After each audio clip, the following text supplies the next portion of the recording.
KTO Radio présente À haute voix, la lecture intégrale des œuvres spirituelles majeures. Aujourd'hui, l'Oblat de Joris Karl Huysmans.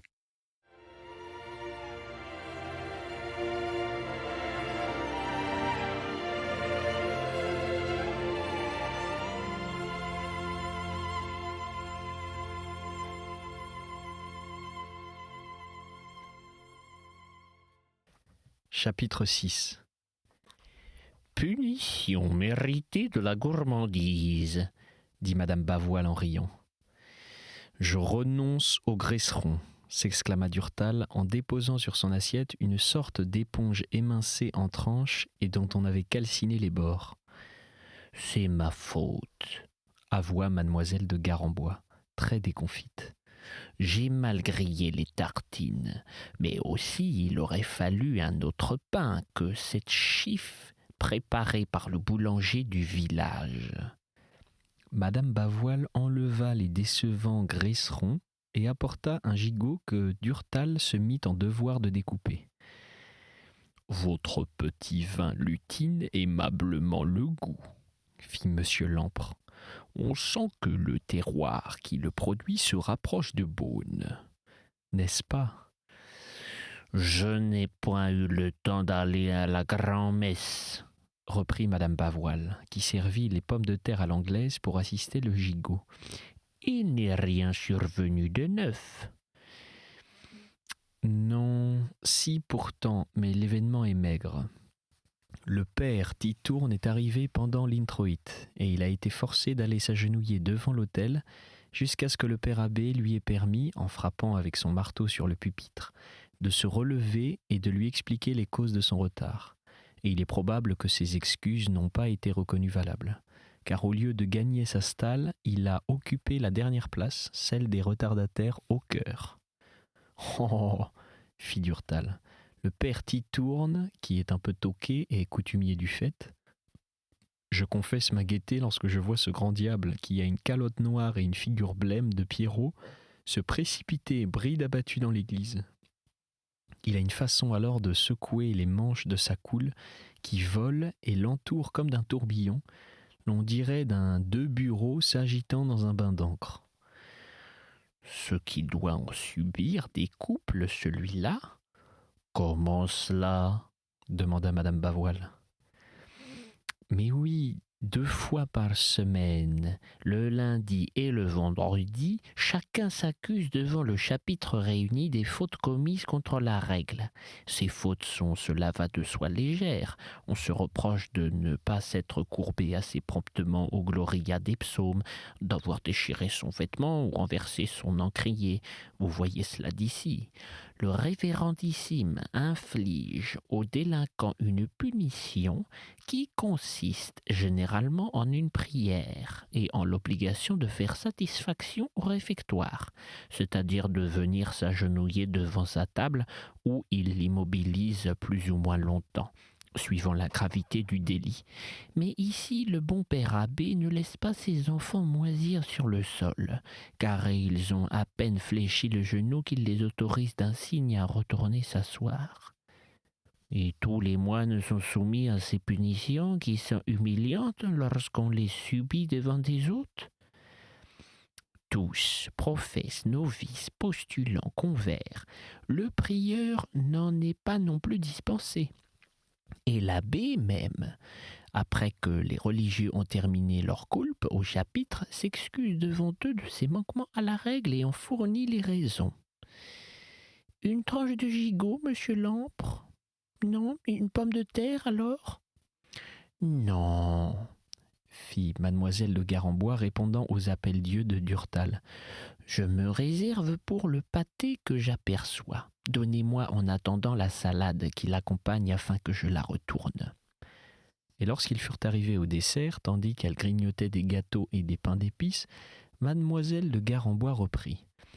Ne nous pressons pas, car il nous faut attendre le père Felletin pour le café, et il n'est jamais en avance. Puisque nous avons du temps devant nous, monsieur mon frère, ce serait peut-être le cas de tenir la promesse que vous avez toujours éludée jusqu'alors, de nous exhiber les documents que vous possédez sur l'oblature. Apprenez-nous au moins ce qu'elle fut, puisque nous ne savons ce qu'elle est. Mais c'est une conférence que vous me demandez là. Du tout. Prenez vos notes qui sont rangées avec soin, j'en suis sûr. Lisez-les simplement et ça nous suffira.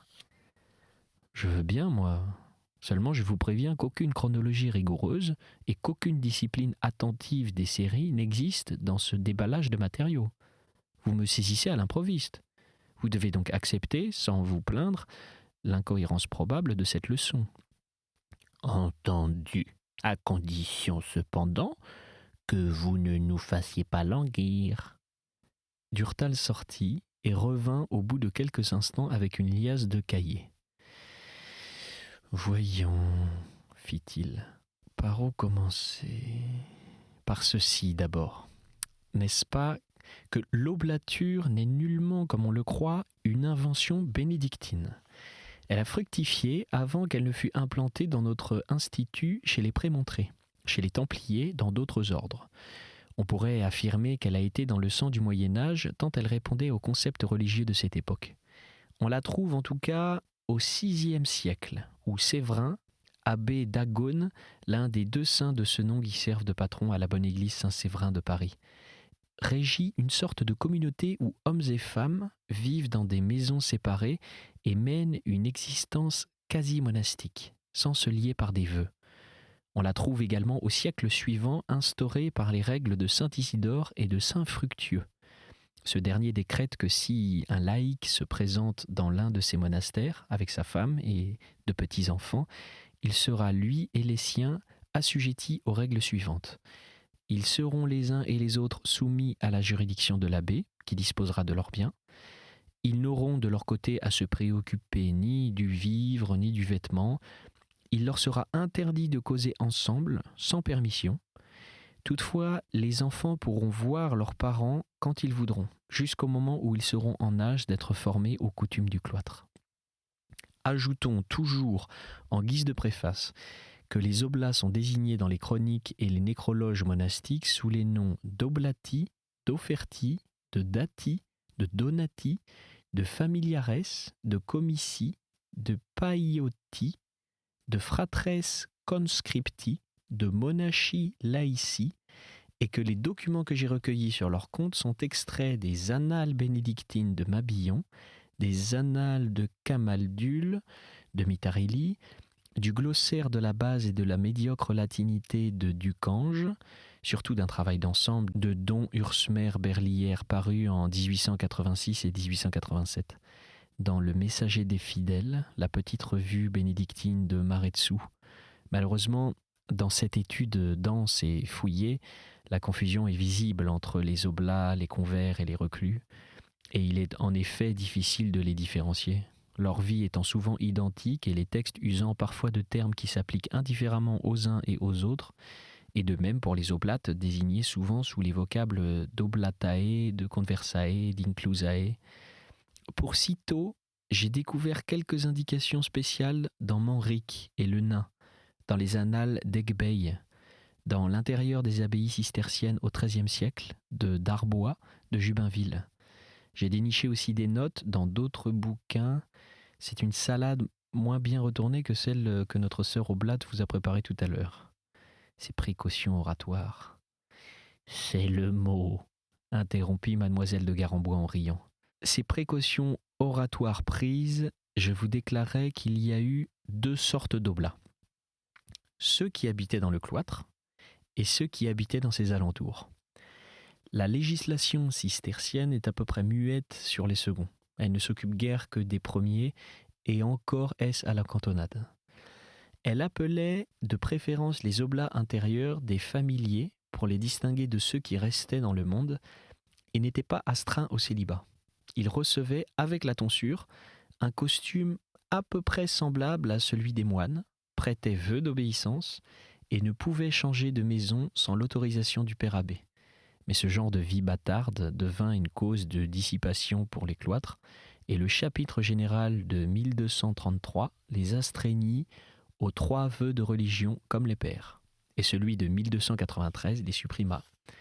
Ils ont été rétablis depuis, mais je me perds dans mes notes, poursuivit Durtal qui remuait ses paperasses. Je passe, nous les rechercherons plus tard s'il le faut.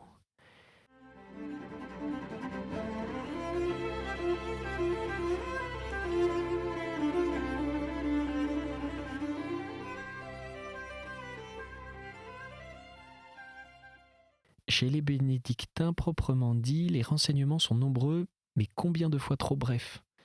Nous savons qu'à la fin du 8e siècle, Saint Ludger endossa l'habit et la coule au Mont Cassin, et qu'il y demeura 2 ans et demi, sans s'y attacher par aucune profession monastique.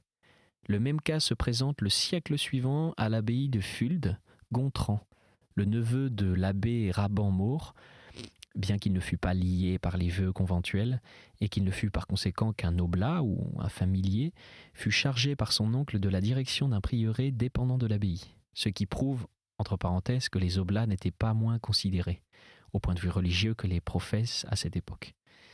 Enfin, tout en mentionnant les abus qui résultaient de l'oblature de gens qui se réfugiaient dans les monastères pour échapper aux servitudes des années, un capitulaire de Charlemagne autorisa les laïcs à résider en faisant donation de leurs biens dans le cloître de Saint-Vincent du Volturne.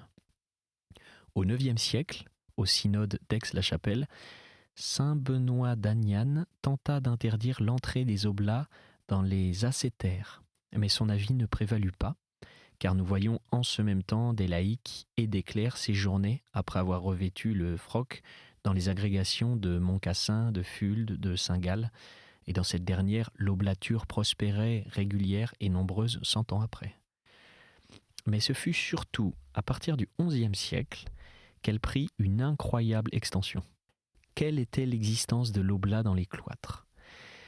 Nous n'ignorons pas qu'il naquit avant le convers, mais sur la façon même dont il vécut au milieu des pairs, nous en sommes réduits à des bribes de documents. À Hirschau, dans la Forêt-Noire, 50 oblats remplissaient le rôle qui fut plus tard dévolu aux convers. Ils aidaient à construire les bâtiments, à défricher, à moissonner et soignaient les malades. Ils semblent bien avoir été les premiers frères laids, les convertis, les barbatis des cloîtres. Puis quand ces frères furent créés et organisés, ils durent commencer à occuper cette situation mitoyenne entre les pairs et les convers qu'ils ont gardés. Les oblats, que l'on appelait païotis au XIVe siècle, subissaient un noviciat de 2 ans. On ne leur accordait pas le titre de frère et ils conservaient le nom et la tenue qu'ils portaient dans le siècle. Ils ne s'engageaient que par les vœux de stabilité et d'obéissance, et de même que les convers, ils n'avaient place ni au chapitre ni au chœur. Par contre, ils étaient admis au réfectoire où ils détenaient une place à part, et ils profitaient de toutes les immunités et de tous les privilèges de l'ordre. « Alors, ils n'avaient pas de costume ?» demanda mademoiselle de Garembois. « Attendez », répliqua Durtal qui fouillait dans ses papiers. D'après cette note sur les paillotis que j'ai tirée de l'histoire de l'abbaye de Saint-Denis de madame Félicie d'Eyzac, ils n'avaient pas en effet de costume. Mais voici d'autres documents qui avèrent qu'il n'en a pas toujours été ainsi. Dans ce livre des coutumes de Cluny, Ulrich voulut que les oblats fussent affublés d'une livrée spéciale, et le concile de Bayeux, cité par Ducange, exigea qu'ils eussent un signe distinctif sur leurs habits. De son côté, Mitarelli, dans ses annales de Camaldule, pense que les oblates de cette branche de l'ordre bénédictin s'attifaient d'une tunique et d'un scapulaire blanc et d'un voile noir. Enfin, parmi les planches du dictionnaire des ordres monastiques, d'Elio, figure un oblat bénédictin en costume. Il est accoutré d'une robe plus courte que celle des religieux et couverte d'un capuchon qui n'atteint pas aux vêtements, ainsi que celui des moines. En somme, ce capuchon est un bonnet, mais moins pointu que la coiffure des pères.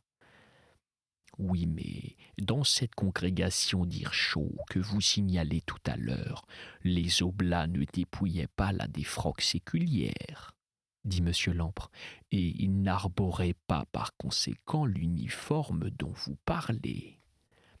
C'est un peu la bouteille à l'encre, les coutumes ont changé suivant les abbayes et suivant les siècles. Il est évident que les obligations des oblats dans les cloîtres varièrent selon leurs capacités et selon les âges. Le labeur manuel était réservé aux illettrés et les travaux intellectuels étaient au contraire destinés à ceux qui pouvaient rendre des services comme traducteurs, comme copistes, comme écrivains. Le bon sens l'indique, les uns étaient de pseudo-convers et les autres de pseudo-pairs. Plus tard, au XVIe siècle, les déclarations de Saint-Maur nous apprennent encore que chaque abbaye de fondation royale possédait un moine appelé oblat ou lais, dont la nomination appartenait au roi. Et il y envoyait généralement un vieux soldat infirme ou blessé. Ses fonctions consistaient à sonner les cloches, à balayer l'église, à en ouvrir et à en fermer les portes. C'était un simple domestique. L'abbaye lui assurait le vivre, le coucher et les nippes, ou bien il recevait à son choix une pension montant de 60 à 100 livres. Ce genre d'oblat disparut en 1670, époque de la fondation de l'Hôtel des Invalides. « Vous avez été les ancêtres des Invalides », s'exclama M. Lampre. « Et des petits séminaristes aussi, la vieillesse et l'enfance, les deux extrêmes. Car le chapitre 59 de la Règle traite des enfants offerts par leurs parents au cloître. Et en effet, pendant des siècles, les bénédictins ont élevé des petits oblats dans leur maison. C'était une pépinière de futurs moines. À l'heure actuelle, ce système est tombé en désuétude dans notre pays. Mais il subsiste encore, à ma connaissance, dans une abbaye de l'obédience de Don Guéranger, à Saint-Dominique de Silo, en Espagne. C'est malheureux que les cérémonies, et surtout pour le chant, de n'avoir plus de petits garçons dans les cloîtres, fit mademoiselle de Garambois. Évidemment, mais les pensionnats sont un sujet de dissipation et de bruit dans les monastères, qui ont besoin de silence et de paix. Ce genre d'oblats n'ayant aucun rapport avec ceux qui nous intéressent, je ne m'y attarderai pas davantage. Et pour en finir avec les autres, je note que l'oblature claustrale s'est continuée jusqu'à la fin du XVIIIe siècle. Nous rencontrons encore à cette époque des oblats au Mont Cassin, à Subiaco, en Allemagne, en France, où ils furent supprimés avec les moines par la Révolution. L'oblature a repris naissance avec Don Guéranger, lorsqu'il a rétabli à Solesmes l'ordre bénédictin. À l'heure présente, les oblats vivant dans l'intérieur des couvents ont le choix entre endosser l'habit monastique, et alors leur vie est la même que celle des pères, ou garder le vêtement séculier, et alors leur existence est celle des retraitants et des hôtes. Monsieur Cartier, qui a traduit Sainte Catherine de Sienne et Cassien, écrit une vie de Fra Angelico et de denses études sur l'art religieux, a demeuré de la sorte en laïque pendant des années à Solesmes. Voilà grosso modo les informations que j'ai recueillies sur les oblats de l'intérieur des cloîtres. Passons maintenant à la deuxième classe des affiliés, à ceux qui résidaient près ou dans les alentours des prieurés et des abbayes. Cette classe peut se subdiviser en plusieurs séries. Ceux qui prêtaient le serment d'obéissance et ne souscrivaient à aucune convention pécuniaire. Ceux qui s'asservissaient au monastère tout en restant dans leur famille et conservant la propriété et l'usage de leurs biens, à condition de payer un cent dont le taux était fixé par l'abbé. Ceux qui faisaient donation de leur avoir à l'abbaye, qui le leur rendait à titre de bénéfice, ou leur en laissait l'usufruit, ou leur octroyait en échange la subsistance de leur propre logis. « Je m'y perds !» s'écria mademoiselle de Garambois. « Mais non, écoutez, il y avait ceux qui payaient et ceux qui ne payaient pas. »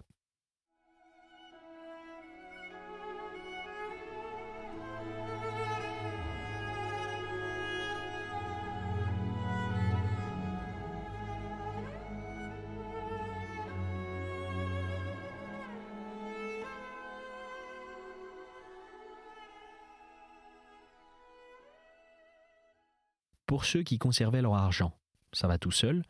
Pour les autres, ce sont seulement les conditions qui varient. Les uns soldaient un impôt, les autres ne concédaient que la propriété de leur pécune, tout en gardant la jouissance, leur vie durant. Les autres ne donnaient d'une main que pour reprendre de l'autre. Les derniers, enfin, pratiquaient un échange et ici, j'appelle votre attention sur ces contrats de réciprocité qui sont absolument les mêmes que ceux usités par les reclus.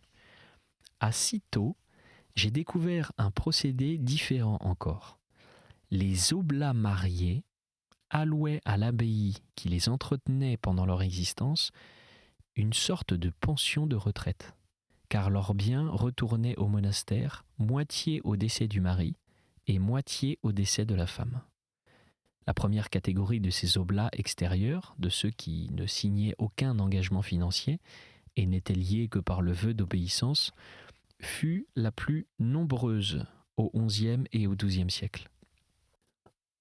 On note ces oblats des deux sexes installés près des principaux centres des congrégations de Cluny et d'Hirschau.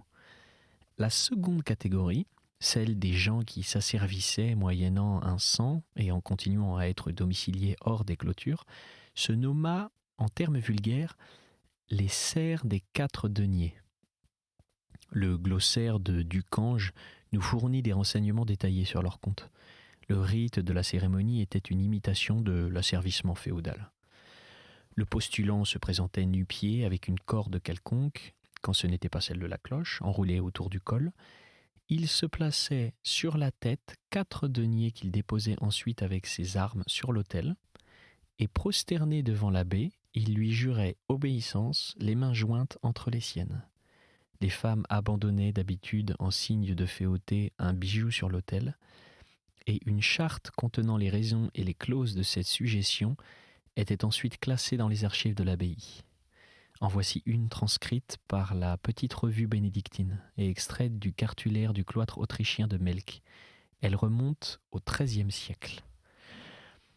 Qu'il soit porté à la connaissance de tous les fidèles que les parents d'Adélaïde, entièrement libres et nobles, et n'ayant jamais été attachés à aucun homme par les liens du service, se sont offerts à Dieu, à la Sainte Croix et à Saint Pancrace, dont les reliques reposent dans ce monastère consacré en l'honneur des saints apôtres Pierre et Paul et de Saint Colomban, martyr sous l'abbé Conrad, et son successeur, Don Réginald, à raison de payer un cent annuel de 5 deniers dans ce monastère, à condition également de trouver auprès des saints sus mentionnés une maison de refuge si jamais l'on tentait de les réduire en servage. Les témoins tant défunts que survivants sont inscrits dans le cartulaire dudit monastère. « Ce n'est plus 4, c'est 5 deniers que cela paye, » remarqua M. Lampre. Oui, il est probable que les seigneurs et gens riches acceptaient l'augmentation de ce genre d'impôt. Les 4 deniers étaient sans doute le minimum exigé, je le pense du moins. Je continue. Parfois même des seigneurs affranchissaient leurs serfs sous la réserve qu'ils acquitteraient une redevance à une abbaye. Voici un modèle de cette sorte de charte. Celle-là date du XIe siècle et provient du Trésor des anecdotes de Bernard Pez. Adélard donne à l'abbaye de Sainte-Emmerane à Ratisbonne sa propre serve Théoburge avec ses 2 fils, Adold et Hénold, à la condition que cette serve paiera chaque année la somme de 12 deniers à l'autel de Sainte-Emmerane et ses 2 fils, à la mort de leur mère, un cent annuel de 6 deniers. Quant à la 3e série, celle des bénéficiaires et des usufruitiers, elle paraît avoir été nombreuse et justifiée surtout par ceci, qu'en dehors même du désir de participer aux prières des moines, les oblats voulaient obtenir le droit de sépulture au cloître après leur trépas. Et les promesses des abbés et ses affiliés n'étaient pas vaines. La preuve est qu'au XIIe siècle, entre les 2 abbayes d'Admont et de Salzbourg, il fut convenu que dès que l'on aurait appris le décès d'un oblat, dépendant de l'un ou de l'autre de ces couvents, on sonnerait le glas. Et l'on réciterait pour l'aide du défunt les 6 psaumes Verba mea, Domine ne in furore, dilexi credidi de profundis, Domine exaudi, puis l'oraison dominicale, le verset A porta inferi et l'oraison Absolve Domine. Et cela pendant 7 jours consécutifs, sans préjudice d'une messe conventuelle et de 6 cierges brûlés pour le repos de son âme. « Eh bien, » s'exclama M. Lampre. Vous pouvez, sauf votre respect, vous taper si vous vous imaginez que la congrégation de Solesmes reprendra en votre honneur ses us charitables d'antan. Durtal rit. Nous n'en réclamons pas tant, n'est-ce pas, ma sœur l'Oblate ? Pourquoi pas ? Cette coutume me semblerait à moi très naturelle, mais avec tout cela, nous ne voyons pas bien quelles étaient, en dehors des taxes d'argent, les obligations de l'oblat. Elles ont varié suivant les monastères. Cependant, une condition sine qua non figure sur toutes les cédules d'oblature, celle de l'obéissance. « Et vous ne la formulez même point maintenant » s'écria M. Lampre. « Cette clause, la seule exigée, la seule dont on soit sûr, n'est même pas mentionnée sur vos rituels d'oblature. Non, je vous l'ai dit lorsque vous m'avez demandé pourquoi. Moi, je suis un des plus anciens commensaux du Val des Saints. Je n'étais pas votre confrère en Saint-Benoît. L'oblature, telle que les moines contemporains la conçoivent, est une véritable blague. »« Oh !» protesta mademoiselle de Garembois. « Parfaitement. Et retenez bien ceci tous les deux, il n'y a rien à tenter avec les bénédictins de France. Pour développer le rameau d'un ordre, il faut d'abord l'aimer, et ensuite avoir l'esprit de prosélytisme.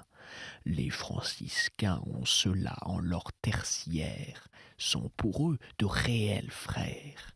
La glorieuse paternité bénédictine n'acceptera jamais que l'on se rapproche trop d'elle. Vous ne voulez pas me croire ? Vous verrez.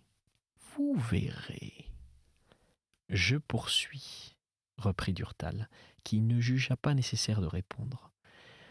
Quelquefois, le vœu de chasteté était joint à celui de l'obéissance, et remarquez que ces vœux étaient, ainsi que ceux des prophètes, perpétuels. Ceux qui s'en déliaient étaient envisagés tels que des renégats et pouvaient être contraints par les lois ecclésiastiques de rentrer sous l'obédience de leurs supérieurs. Ce cas s'est produit à l'abbaye de Saint-Sauveur, à Chafouz. Dudon, un oblat, celui-là vivait dans l'intérieur de la maison, rejeta un beau jour l'oblature, reprit ses biens et quitta le cloître. L'abbé en appela au pape Urbain II, qui menaça Dudon de le retrancher de la communion des fidèles, s'il ne rétractait pas son apostasie et son sacrilège. Un synode fut réuni sur les ordres de sa sainteté, à Constance, pour juger le coupable, qui fut condamné à réintégrer l'abbaye, à restituer sans esprit de retour ses biens, et il dut en su accomplir la punition que lui infligea pour son crime le père abbé. On n'y allait pas de main morte en ce temps-là. C'était À Haute Voix, une émission de KTO Radio. Aujourd'hui, l'Oblat de Joris-Karl Huysmans. Lecture, Pierre Deveau. Captation et réalisation, Aymeric Plouinec et Thibaut Dagalier. Une émission disponible en podcast sur ktoradio.com et sur l'application KTO Radio.